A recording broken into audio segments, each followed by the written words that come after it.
tarde a todos e a todas presentes e os nossos telespectadores em casa. Sejam todos bem-vindos e bem-vindas a esse evento que engrandece o nosso Piauí. Eu tenho a honra de mediar uma mesa com duas amigas, mas com duas pessoas que eu admiro muito, porque são, além de experts na área do direito do trabalho, são verdadeiras missionárias, eu diria, na busca pelo trabalho digno no nosso Estado. Então, eu convido agora, com muita alegria, para compor essa mesa redonda, a professora Cristiane Maria Haddad, graduada em Direito pela Universidade Federal do Piauí, pós-graduanda em Direito do Trabalho e Processo do Trabalho pela Universidade Federal do Piauí, mestre em Ciências Políticas pela UFP, auditora fiscal do Ministério do Trabalho, em atuação desde 1995, e professora do Direito do Trabalho também desde 2005. Bem-vinda.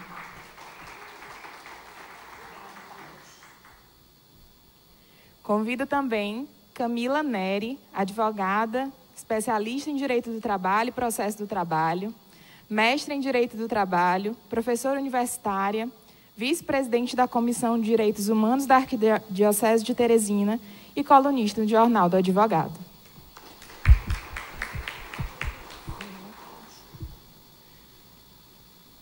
Bom, meus amigos, sejam todos bem-vindos mais uma vez. A primeira que vai nos presentear com sua fala de hoje, né? Lembrando que nós vamos ter no final 15 minutinhos de debate para o chat, né? Vocês podem colocar na TV nesse instante. Mas antes da gente passar as palavras para a nossa palestrante, para as nossas palestrantes, nós vamos fazer uma conexão direta, né? A nossa rede, ela é uma rede ampla, é uma ponte amplíssima, mas que, em vez de quebrar barreiras, nós atravessamos fronteiras também. Então, nós vamos chamar direto da Suíça a nossa representante, né, do projeto na América Latina, e no Brasil, a nossa Andréa Gisel. Seja bem-vinda, Andréa. A fala é sua. Muito obrigada. Boa tarde a todos e todas. Ou boa noite, já aqui na Suíça. 2 anos atrás, eu participei do seminário sobre o trabalho digno da Rede Ponte lá em Teresina, onde estavam presentes uma parte de vocês. Hoje estou participando à distância, num mundo bem diferente.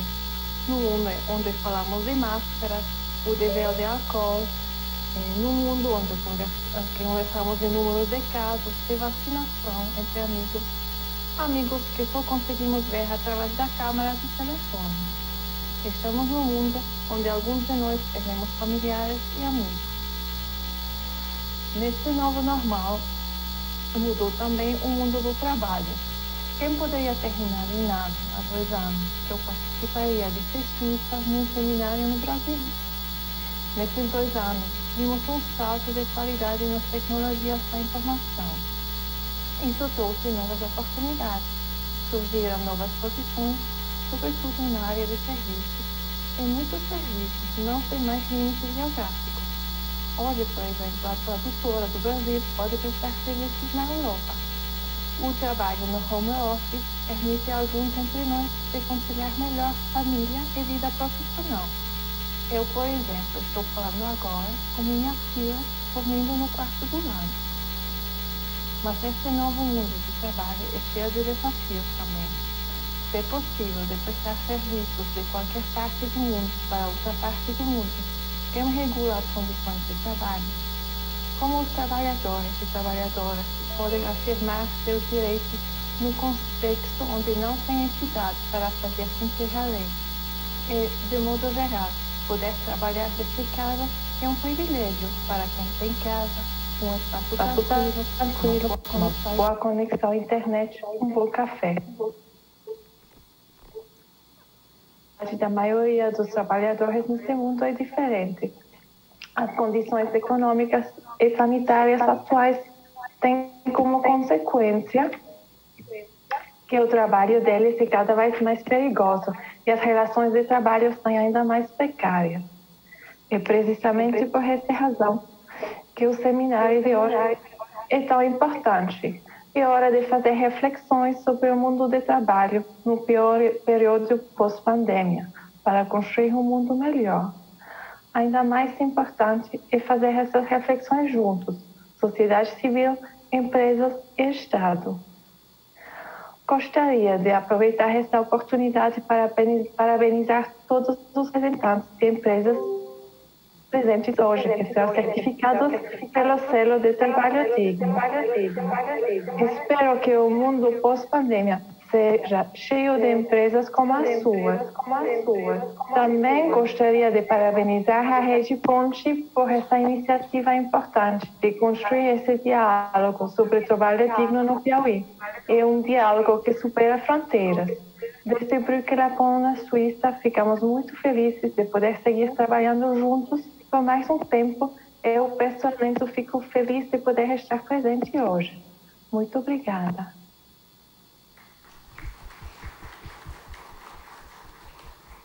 Obrigada, Andréa. Bom, então, nossa primeira conversa vai ser com a professora Cristiane Haddad, né? Que vai nos presentear com algumas reflexões de trabalho no Brasil e uma reflexão sobre direitos.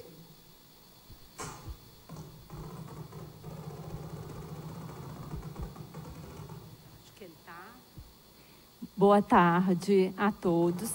Tá dando para escutar legal? Que tá numa chiadeirazinha. Bom, como a Ingrid já falou, eu pertenço ao Ministério do Trabalho, né? Faço minha atividade no Ministério do Trabalho, sou auditora desde 1995. Quer dizer, a Ingrid já chegou aqui entregando minha idade, né? Mas tudo bem. Gente, e para mim é uma honra falar de direito do trabalho e falar nas novas perspectivas que a gente tem pós-pandemia.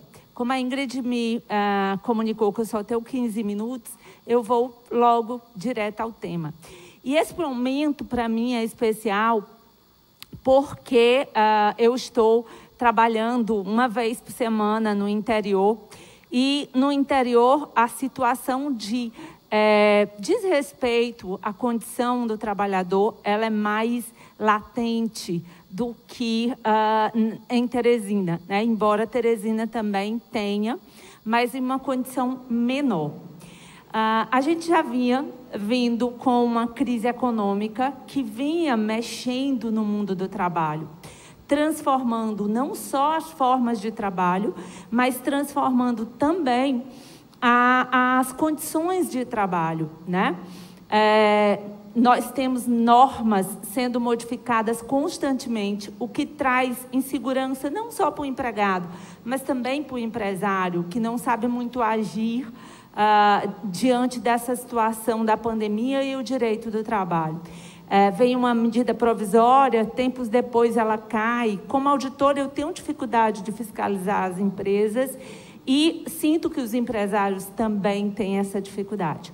Mas, como eu dei entrevista anteriormente, eu acho que a melhor forma de você dignificar um trabalho é formalizá-lo, né? De alguma forma, na ideia de formalizá-lo com a proteção em momentos de insegurança, como acidente de trabalho, como gravidez, como aposentadoria, e grande parte dos nossos trabalhadores, em especial no Piauí, eles não são registrados. Mas quando eu falo grande parte, eu falo mais de 70% dos nossos trabalhadores não são registrados, não são formalizados. E quando você nega a formalização dele, você nega a ele o direito de adoecer, o direito de envelhecer, o direito de engravidar, né? Porque ele se vê totalmente desprotegido pelo Estado. E outra coisa que a gente vê muito, que isso se acentuou na pandemia, é a ideia do não trabalho. A ideia do não trabalho sujeita o trabalhador a aceitar qualquer tipo de trabalho. E nessas fiscalizações no meio rural, eu tenho tido pego situações assim, que é de dar pena, né? A gente encontra um trabalhador e a gente está conversando com ele e perguntando, né, quais são as condições. Você já olha para ele, Por exemplo, no trabalho de calçamento no interior, você já olha, o cara já não está com equipamento, naquele sol enorme, trabalhando com pedras pesadas. E ele diz assim: doutora, mas a senhora não vai tirar nosso emprego não, né? Ele prefere aquela condição degradante, mas que ao final do mês dá a ele 300, 400 reais, do que se formalizar. Porque ele sabe que se formalizar, ele pode vir a perder o emprego. Por que ele faz isso? Porque nós temos um discurso de anos e anos que o trabalho é caro, que o trabalhador é caro, que o trabalhador brasileiro, ele é muito caro para o que ele produz. E a gente massifica isso. A gente coloca isso na cabeça deles. E quando a gente coloca isso na cabeça deles, eles têm medo de ir atrás das condições mínimas de trabalho. E, na realidade, formalmente falando, o trabalhador brasileiro, ele é muito mal remunerado. E aí perpassa por todos os tipos de trabalho, desde trabalhos intelectuais, né, como é a figura do próprio professor, do próprio, vamos dizer assim, do próprio bancário, daqueles trabalhos em que eles trazem uma repercussão financeira melhor, tá? Mas esse trabalhador, ele tem medo de ser demitido, então ele se submete a jornadas exorbitantes, a condição de trabalho degradantes, não no sentido de degradante como a gente imagina, porque nós também, quando falamos em algo degradante, a gente só pensa na questão física, mas há também a degradação da mente do trabalhador. Você destrói a mente do trabalhador, que ele passa a ter medo de dizer o seu problema. Eu já tive trabalhadores que têm uma capacidade econômica bem razoável e que, ao me perguntarem sobre determinados direitos, eles diziam logo: mas olha, não precisa você falar, né? Eu conhecendo ou estando naquela, não precisa você falar, não fale meu nome, não foi de... Poxa, a pessoa está apenas perguntando um direito dela, mas ela tem vergonha. Por que ela tem vergonha? Na realidade não é vergonha, é medo. Por que ela tem medo? Porque há uma cultura do medo em relação à questão trabalhista. E aí eu passo a pedir que a gente faça um raciocínio em relação ao empregado doméstico. Quantas vezes você não acha seu empregado doméstico caro, né? Vamos tirar da nossa mente as empresas. Porque quando a gente olha para as empresas, parece que eles são ruins e nós somos os bonzinhos. E quantas vezes nós negamos direitos básicos aos trabalhadores domésticos? No Piauí, nós não chegamos a 9% dos trabalhadores domésticos que têm registro formal. Então, quando a gente fala em novas perspectivas, nós estamos falando também em novas degradações do direito do trabalho. Trabalho sem salário, né? Como é o hoje chamado trabalho intermitente, que veio na reforma trabalhista, em que você fica em casa e quando o empregador precisar, ele te chama. E se ele não te chamar naquele mês, tu não tem salário. Então, tu é um trabalhador desempregado. Mas, ao mesmo tempo, tu não vai receber benefícios do governo porque você é um trabalhador, né? Então, é muito complexo falar em trabalho novo, em novas competências, em novas formas de trabalho, quando o próprio trabalhador tem medo do trabalho. Quando nós, como sociedade, não respeitamos os empregados domésticos.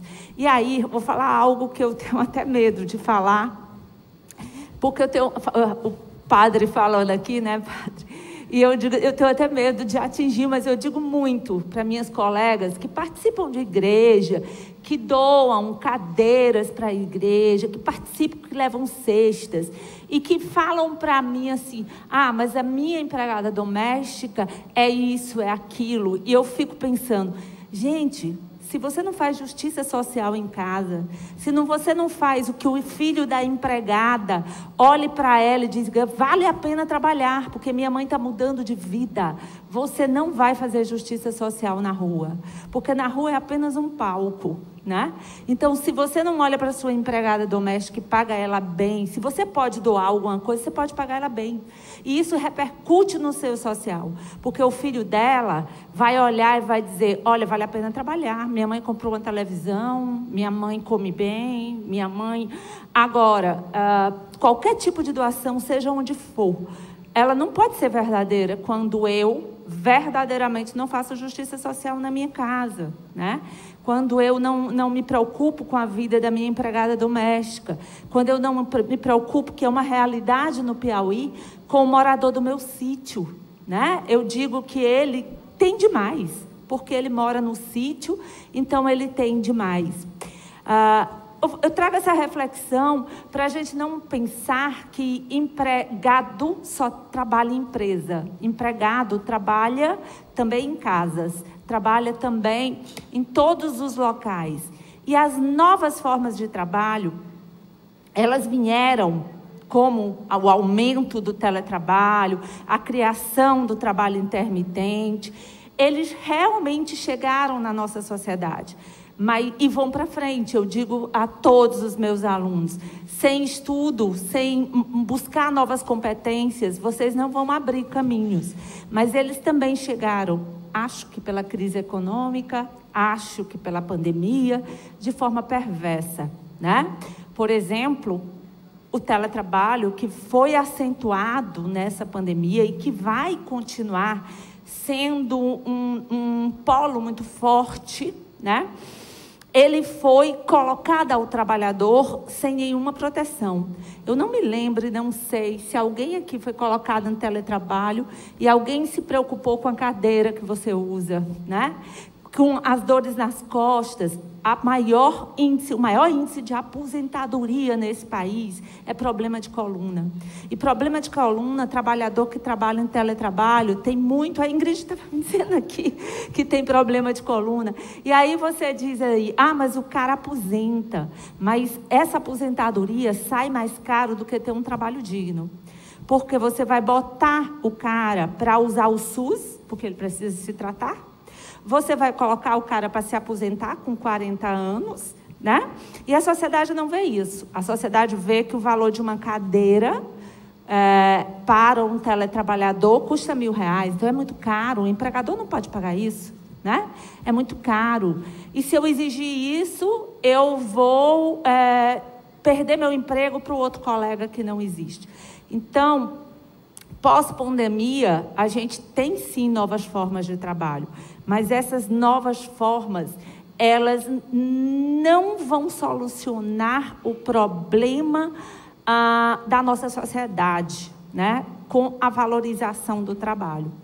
E eu só acredito numa sociedade que vá efetivamente crescer quando ela aposta no trabalho, quando ela demonstra para os trabalhadores que vale a pena trabalhar.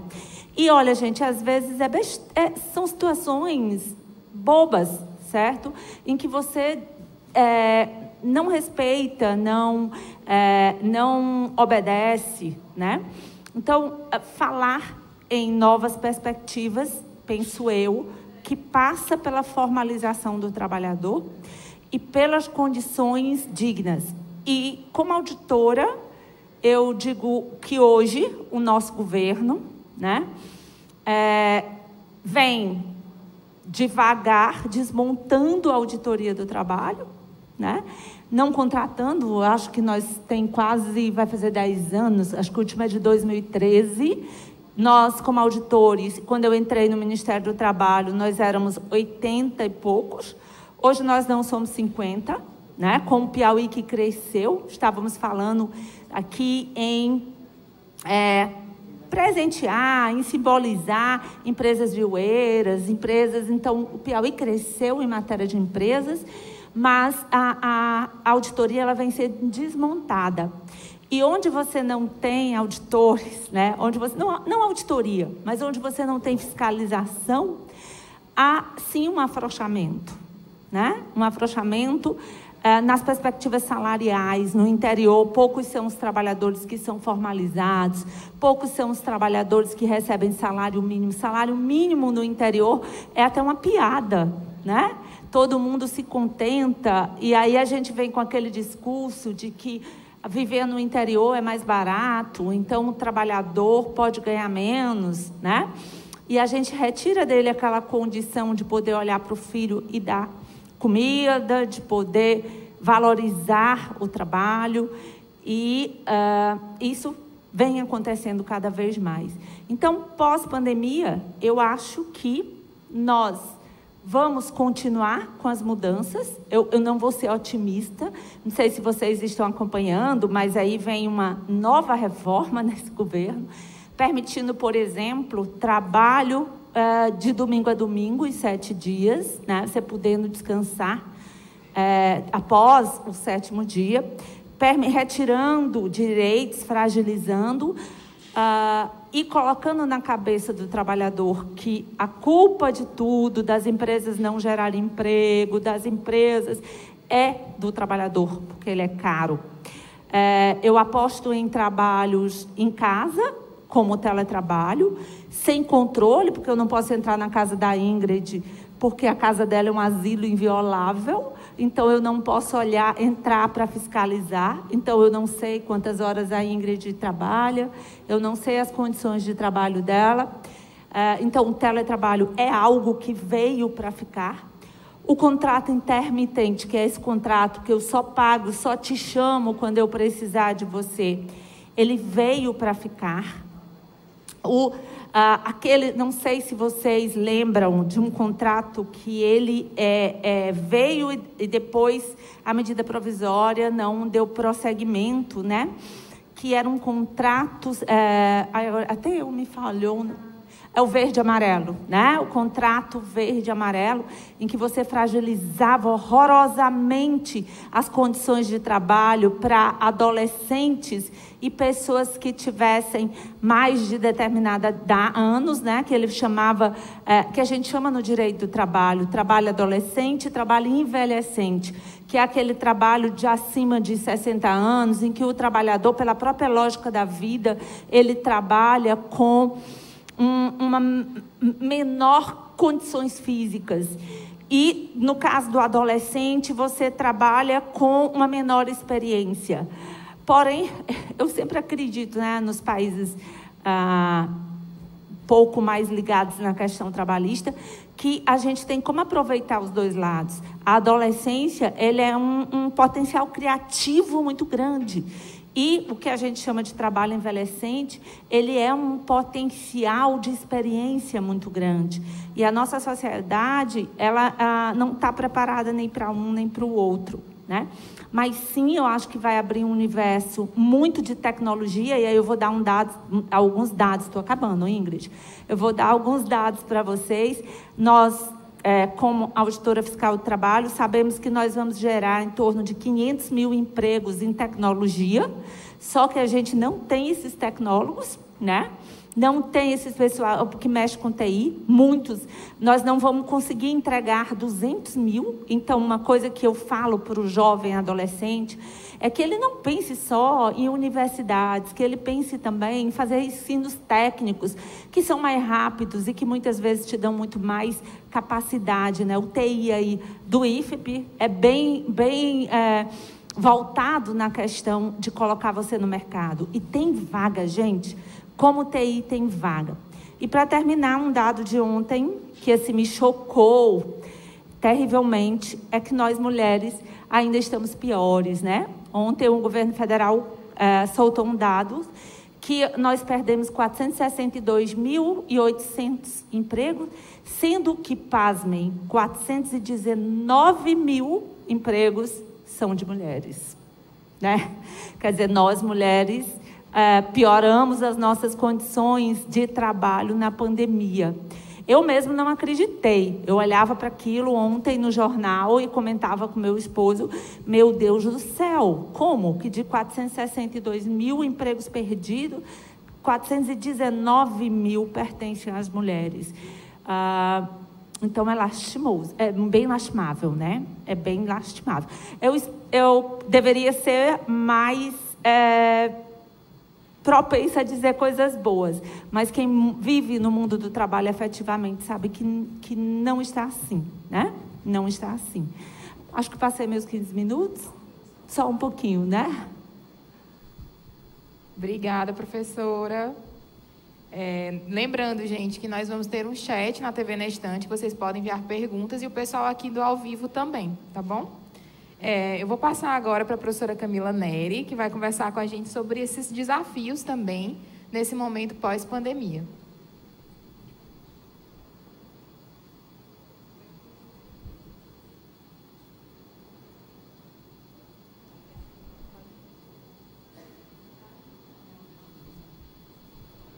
Oi, boa tarde a todos. Bom, então, dando continuidade ao raciocínio da professora Cristiane Haddad, eu acho importante a gente começar um pouquinho esclarecendo o que seria esse trabalho digno, o que seria um trabalho decente, que é um compromisso, reforço, a nível internacional, não é um compromisso isoladamente brasileiro. Então, é um dos objetivos da ONU, da Organização das Nações Unidas. É o objetivo número 8, trabalho decente e crescimento econômico, trazendo essa noção clara de que não temos dois rivais, mas nós temos duas pontas que devem andar aliadas. O trabalho decente, capaz de promover um crescimento econômico. E esse crescimento econômico só é interessante se ele for sustentável, se ele for duradouro. E para ele ser duradouro, ele tem que passar necessariamente pelo trabalho decente. Então, a partir dessa ótica, a partir dessa compreensão, a ONU e seus 193 países ratificaram, concordaram com todos esses objetivos que foram estabelecidos. Dentre eles, ressalto o objetivo número 8, mais uma vez, que fala sobre esse trabalho. E o que é, afinal de contas, esse trabalho decente? É uma relação de trabalho, uma relação de emprego, que é capaz de garantir o básico, os direitos mínimos desses trabalhadores, como, por exemplo, salário mínimo, férias, FGTS, repouso, o descanso semanal remunerado, uma jornada de trabalho justa e demais direitos que vão garantir acesso a outros direitos igualmente fundamentais, como, por exemplo, a saúde, a educação, a moradia, a previdência, nessa proteção social que a professora Cristiane Haddad comentou. Então, através de uma relação de trabalho justa, digna, decente, você oportuniza o acesso a outros direitos sociais desse indivíduo e da família desse indivíduo. Porque esse indivíduo é um pai, é uma mãe, é alguém que está ali compondo essa relação familiar, e é fundamental para a permanência, para a manutenção e para a evolução da nossa sociedade. Então, percebam, por meio de uma relação de trabalho justa, decente, que se exige apenas o mínimo daquilo que está estabelecido na nossa legislação, especialmente a nossa Constituição, que traz o trabalho humano, a valorização do trabalho humano como fundamento da República Federativa do Brasil, lá no comecinho da nossa Constituição, já reforçando a necessidade desse olhar humano à figura do trabalhador, a essa relação de trabalho. Lá na ordem econômica, a nossa Constituição fala novamente, quando ela fala sobre a necessidade desse crescimento econômico, ela vai ser equilibrada pelo valor do trabalho e da livre iniciativa. Então, mais uma vez, ela relaciona o trabalho humano e a livre iniciativa, permitindo que esses dois atores tão importantes para a nossa evolução como sociedade, evolução enquanto nação, enquanto comunidade internacional, estabeleçam diálogo, porque um depende diretamente do outro. Então, claro, hoje foi feito um estudo exatamente voltado com essa preocupação pós-pandemia, do crescimento econômico. Nós sabemos que muitos países estão em crise, o Brasil é um deles, e vai ser uma crise duradoura pelos reflexos da pandemia, pela ausência do trabalho. O trabalho sofreu bastante com o impacto da pandemia, e isso, olha só, como o trabalho sofreu, respinga diretamente na economia. E uma das grandes pensadoras, economistas italiana, Mariana Mazzullo, Mazzucato, ela fala exatamente sobre essa necessidade dos estados, Estado-nação, né? Estabelecer um compromisso claro para que o seu estado, o seu país, seja forte o suficiente, não só para estar preparado para as quedas, para as baixas, para as pandemias, mas que ele seja tão forte que consiga passar de uma forma equilibrada, que não cause um impacto tão grande, porque novas pandemias vão vir, novos problemas vão surgir, novas crises internacionais, né? A história da humanidade é cíclica e isso vai se repetir. Então, a partir dessa observação e dessa necessidade, viu-se que é fundamental, reforçando sempre, que essa relação de trabalho seja a mais decente possível. E aí a gente vai explicar o que são essas relações que não são decentes, né? Que não respeitam esses direitos básicos. Por exemplo, o trabalho infantil. O trabalho infantil que ainda é uma chaga brasileira, que ainda é uma característica das relações de trabalho. O trabalho infantil, ele destrói completamente a chance daquele indivíduo, daquela família, ter acesso aos direitos sociais, aos demais direitos sociais. Repetindo, a educação é o primeiro, né, que já começa sendo comprometido, porque se estamos falando de um trabalho infantil, estamos falando de um trabalho degradante, das piores formas de trabalho infantil.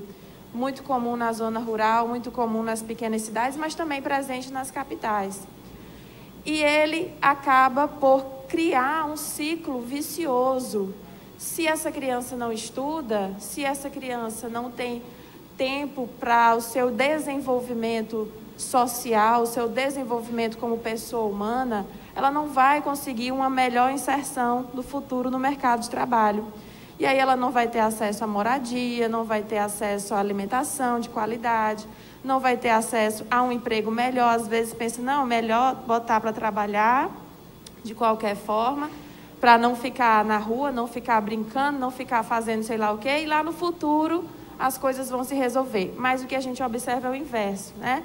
Que é um ciclo vicioso, que impede o acesso a direitos básicos da criança. A gente às vezes esquece que as crianças têm todos os direitos previstos no nosso ordenamento jurídico, e um deles é o acesso à educação, é o direito ao lazer, é o direito à liberdade, é o direito de ser uma pessoa em desenvolvimento e de ser protegida pelo Estado, pela família, pela sociedade. E aí passa também por essa proteção relacionada ao trabalho. Então, essa criança que já foi maculada por um trabalho precário, por um trabalho que retirou os seus direitos fundamentais, ela está fadada ao fracasso. Claro que existem as exceções, mas são situações pontuais. Então, a partir dessa análise, nós podemos observar que deve ser um compromisso de todos. Primeiramente, um compromisso do Estado, né, porque vivemos em um Estado democrático de direito, onde as legislações devem ser estabelecidas para a proteção da sociedade, para a proteção das classes, dos grupos sociais. Então, legislações que não flexibilizem e façam a desregulamentação, como a gente vem observando, mas, pelo contrário, legislações que sejam capazes de garantir o mínimo e crescer e avançar, porque é isso que permite o avanço, né, de todo esse contexto social.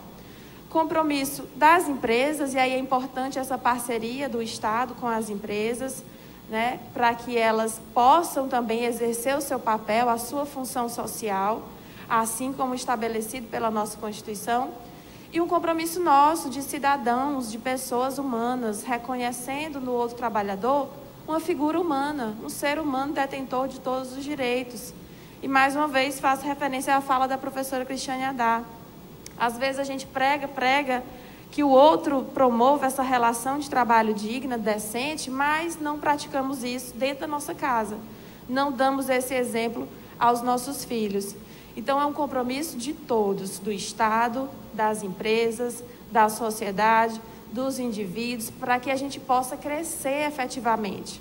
Nós não queremos crescer de qualquer forma, né, atingir um número astronômico. O Brasil cresceu 8,9, sei lá.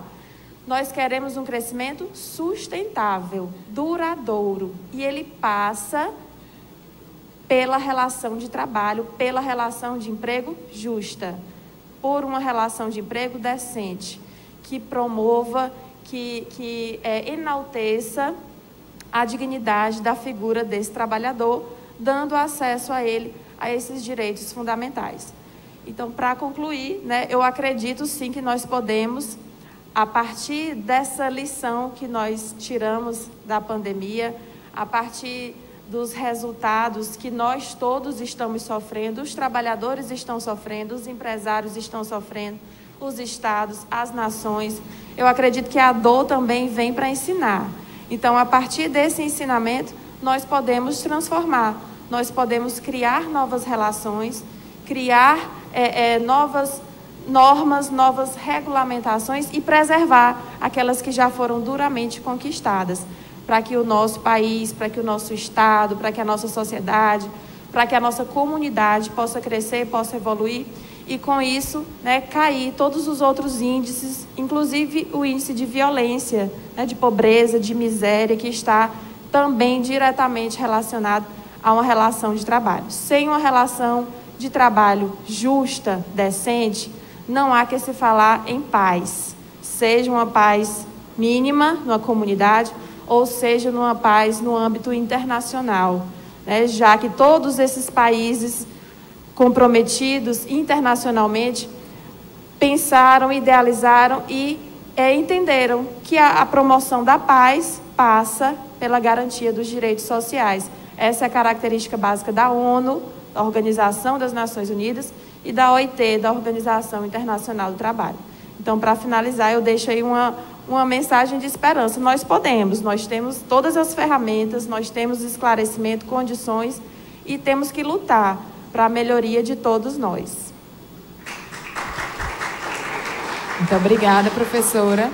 E para acender uma centelha no coração de vocês de esperança, então, nós estamos aqui hoje reunidos para entregar um selo, né, para várias empresas, 30 empresas propriamente dita, que promovem um trabalho digno. Então, isso nos dá a certeza e que tiveram 80 inscrições. 80 inscrições de empresários, de pessoas que fazem parte da nossa rede de inserção.